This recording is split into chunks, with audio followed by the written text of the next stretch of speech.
के यजमान प्रजापति दक्ष विज्ञ हैं, वेद शास्त्र के ज्ञाता हैं, सदाचारी हैं, पात्र हैं यज्ञ के।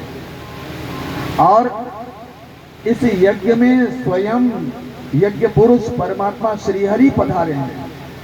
इस यज्ञ में देवता स्वयं मूर्तिमान होकर अपना भाग लेने आए हैं। ऐसा यज्ञ, यहाँ वेदी नहीं बनाई गई महाराज, वेदियों का निर्माण हुआ और श्रीफल उस पर रखा गया हो और देवताओं का आवाहन किया गया हो। नहीं नहीं, यहाँ तो मूर्तिमान देवता आए हैं अपना अपना भाग लेने। ऐसा यज्ञ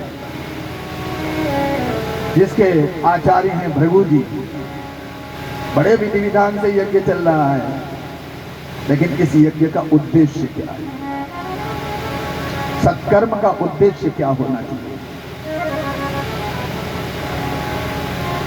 सत्कर्म का उद्देश्य यदि दूषित है तो वो सत्कर्म सत्कर्म नहीं रहता है, वो असत्कर्म हो जाता है।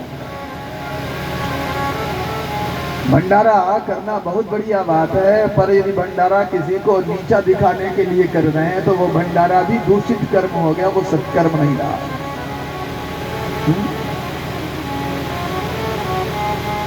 एक गांव का व्यक्ति बड़ा दरिद्र था, बहुत गरीब था, 1 बीघा खेती थी।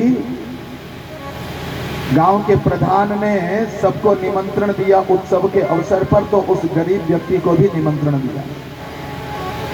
तो जब भोजन परोसने लगे लोग, तो पापड़ रखना उसकी पत्तल में, जो पापड़ परोस रहा था वो पापड़ रखना भूल गया। अब ये जो दरिद्र व्यक्ति था, इसने कहा ये तो मेरा बड़ा भारी अपमान हो गया, सबके सामने मेरी पत्तल में पापड़ नहीं रखा, ये तो मेरा अपमान हुआ। इस गांव के प्रधान ने सबके सामने मेरा अपमान किया, अपने अपमान का बदला हम लेके रहेंगे। तो भैया कैसे लोगे बदला? बोले इसने किया भंडारा तो हम भी करेंगे भंडारा, इसने सबको खिलाया तो हम भी खिलावेंगे सबको। तो भैया तुम कैसे खिलाओगे, तुम्हारे पास अपने लिए खाने को तो है नहीं। बोले खेती बेच देंगे और करेंगे भंडारा। अच्छा, अब उसने खेती बेच भी दी और जो धन आया और उससे उसने सामान खरीदा और सब लोगों को निमंत्रण दिया। और महाराज वो गांव का प्रधान भी आ गया, बैठ गया पंक्ति में, वो तो बड़ा आदमी था। और सब पूरी कचौड़ी और सब्जी और रायता दूसरों को दे दिए और पापड़ की डलिया लेके ये स्वयं चला। सबकी पत्तल में पापड़ रखा और उस ग्राम प्रधान की पत्तल के सामने आया तो डलिया से पापड़ थोड़ा ऊपर उठाया और ऊपर उठाया कि फिर धीरे धीरे ले गया और धीरे धीरे ले गया पत्तल के पास और पत्तल में छुआया और फिर डलिया में पापड़ रख दिया और मुस्कुराने लगा, ले लिया बदला, बड़ा खुश हो रहा है। अरे भैया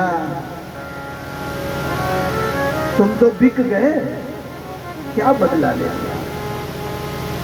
ऐसा बदला किसका? तो भोजन कराना बहुत अच्छी बात है, लेकिन यदि आप किसी को भोजन, किसी का अपमान करने के लिए भंडारा कर रहे हो, किसी का अपमान करने के लिए सत्कर्म कर रहे हो, तो वो सत्कर्म सत्कर्म नहीं रहता है। सत्कर्म का उद्देश्य या तो समाज कल्याण होता है या सत्कर्म का उद्देश्य आत्म कल्याण होता है। प्रजापति के यज्ञ का उद्देश्य न तो आत्म कल्याण है न समाज कल्याण है। प्रजापति के यज्ञ का उद्देश्य तो भगवान शंकर का अपमान करना है।